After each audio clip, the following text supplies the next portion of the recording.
bizim zəmanənin insanı başa düşməlidir ki, bizim də imamımız var və sağdır. Necə ki İmam Səccadın dövründəkilər İmam Səccadı tanıdılar. İmam Baqirin dövründəkilər İmam Baqiri, İmam Hadinin dövründəki İmam Hadini tanıdı, yaxşı əzadar. Bildi ki, Hüseyn belədirsə İmam Hadi də həmən Hüseyndir. Biz də başa düşməliyik ki, bizim də Hüseynimiz var.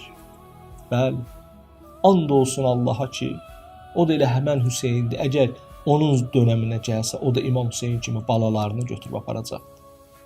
O da özünü düşmən müqabilində fəda eləyəcəkdi canını. Həmən Hüseyndir. İmam Zaman əleyhissalam həmən Hüseyndir. İmam Hüseyn əleyhissalam bizə öz zəmanəmizin imamının qədrini bilməyi, tanımağı başa saldı.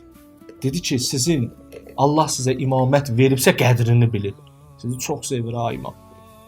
Sizin üçün canını verməyə qədər hazır. İmam Hüseyni görürsüz, canını verib sonra İmam Sadiq deyir ki, siz görmürsüz, Siz əzadarlıq eləyəndə onun mübarək ruhu bu dəfə sizə dua eləyir. Allahdan sizin üçün bağışlanmaq istəyir. Hər birinizin adını tək-tək çəkir. Və atası Əliyə deyir ki, atacan sən də mənim əzadarlarıma, bu mərifətli insanlara dua elə. Əl çəkmir bizdən İmam Hüseyn.